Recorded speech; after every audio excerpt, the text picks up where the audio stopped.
আপনি কি জানেন আপনার ক্ষেত বা বাগানে এমন কিছু পোকা আছে যারা আসলে আপনার শত্রু না, বরং সবচেয়ে বড় বন্ধু? হ্যাঁ, আমরা অনেক সময় না বুঝেই সব পোকাকে মেরে ফেলি, আর সেই ভুলের কারণেই ফসলের ক্ষতি আরো বেড়ে যায়। আজকের ভিডিওতে আমি আপনাকে দেখাবো বাংলাদেশে থাকা সবচেয়ে গুরুত্বপূর্ণ উপকারী পোকাগুলো, যারা আপনার গাছকে রক্ষা করে প্রাকৃতিকভাবে। ভিডিওটা শেষ পর্যন্ত দেখুন, কারণ আজ আপনি শিখবেন কিভাবে পেস্টিসাইড ছাড়াই পোকা নিয়ন্ত্রণ করা যায়। প্রকৃতিতে সব পোকাই খারাপ না। কিছু পোকা আছে যারা ক্ষতিকর পোকা খেয়ে ফেলে, গাছকে রক্ষা করে এবং ইকোসিস্টেম ব্যালেন্স বজায় রাখে। এই পোকাগুলোকে বলা হয় DAN, বেনিফিশিয়াল ইনসেক্টস বা উপকারী পোকা।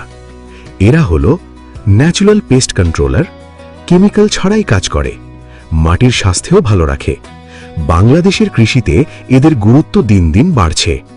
সবচেয়ে পরিচিত উপকারী পোকা হল লেডিবাগ বা লেডিবার্ড বিটল। এই ছোট্ট লাল পোকাটা দেখতে যত সুন্দর, কাজে ততই ভয়ঙ্কর।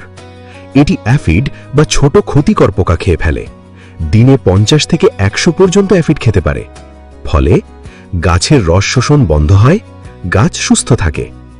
একটি লেডিবাগ মানেই আপনার গাছের জন্য একটি নিরাপত্তা রক্ষী। হোফার ফ্লাই দেখতে অনেকটা মৌমাছির মতো, কিন্তু ভয় পাওয়ার কিছু নেই। এর লার্ভা সবচেয়ে গুরুত্বপূর্ণ। এরা অ্যাফিড সহ বিভিন্ন ক্ষতিকর পোকা খেয়ে ফেলে। এক একটা লার্ভা শত শত পোকা ধ্বংস করতে পারে।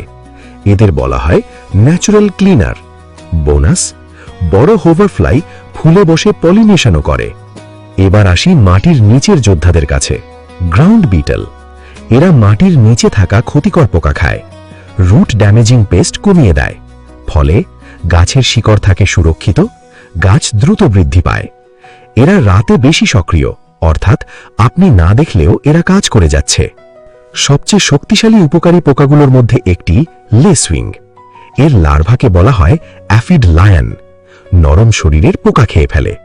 এরা এতটাই কার্যকর যে একাই পুরো গাছ পরিষ্কার করে দিতে পারে। ও কৃষকদের কাছে এটি একটি প্রাকৃতিক অস্ত্র। টাইগার বিটল নামটা শুনলেই বোঝা যায় এটি একদম শিকারী। খুব দ্রুত দৌড়ায়, ছোট পোকা ধরে খেয়ে ফেলে। এটি মাঠে পেস্ট পপুলেশন কমিয়ে রাখতে সাহায্য করে। ড্রাগন ফ্লাই, যাকে আমরা অনেক সময় ফড়িং বলি, এটি শুধু সুন্দর না, বরং অত্যন্ত উপকারী পোকা। এটি আকাশে উড়ে উড়ে শিকার ধরে, বিশেষ করে মশা, ছোট মাছি এবং ক্ষতিকর উড়ন্ত পোকা খেয়ে ফেলে। একটি ড্রাগন ফ্লাই দিনে শত শত মশা খেতে পারে। ফলে পোকামাকড়ের সংখ্যা কমে, রোগ ছড়ানোর ঝুঁকিও কমে। আপনার খামারের আশেপাশে যদি পানি থাকে, তাহলে ড্রাগন ফ্লাই আপনার বড় বন্ধু। ড্রাগন ফ্লাই এর মতোই আরেকটি উপকারী পোকা হল ড্যামজেল ফ্লাই। এটি দেখতে একটু চিকন, ডানাগুলো শরীরের সাথে ভাঁজ করে রাখে। এদের বাচ্চা পানিতে থাকে এবং ছোট পোকা খায়। বড় হলে উড়ন্ত পোকাও শিকার করে। ফলে ইকোসিস্টেম ব্যালেন্স বজায় থাকে। এটি ছোট হলেও খুব কার্যকরী শিকারী। প্রকৃতির সবচেয়ে ভয়ঙ্কর কিন্তু উপকারী শিকারীদের মধ্যে একটি প্রেইং ম্যান্টিস। এদের সামনের পা দিয়ে শিকার ধরে, অসাধারণ ক্যামোফ্লাজ ব্যবহার করে। এটি প্রায় সব ধরনের ক্ষতিকর পোকা খেয়ে ফেলে, যেমন গ্রাসহপার, ক্যাটারপিলার, ছোট বিটল। এটি একাই অনেক পোকা নিয়ন্ত্রণ করতে পারে। তাই খামারে ম্যান্টিস দেখলে ভয় পাবেন না, বরং বুঝবেন আপনার ফার্ম হেলদি। এখন আসি সবচেয়ে গুরুত্বপূর্ণ কথায়। আমরা অনেক সময় না বুঝে পেস্টিসাইড স্প্রে করি। ফলে কি হয়? ক্ষতিকর পোকা তো মরে, কিন্তু উপকারী পোকাও মরে যায়। ফলে ব্যালেন্স নষ্ট হয়ে যায় আর পেস্ট অ্যাটাক আরো বাড়ে। তাহলে সমাধান কি? আগে পোকা চিনুন, প্রয়োজন হলে তবেই ব্যবস্থা নিন। শুধু আক্রান্ত গাছে স্প্রে করুন, বিকেলে বা সন্ধ্যে স্প্রে দিন। এভাবে আপনি উপকারী পোকাগুলোকে বাঁচাতে পারবেন।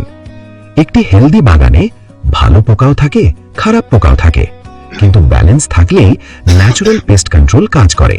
প্রকৃতি নিজেই সব ঠিক রাখে, শুধু আপনাকে বুঝতে হবে। আজকের ভিডিও যদি আপনার ভালো লাগে, লাইক দিন, শেয়ার করুন আপনার ফার্মার বন্ধুদের সাথে। আর এমন আরো ভিডিও পেতে কৃষি টিউব চ্যানেলটি সাবস্ক্রাইব করতে ভুলবেন না।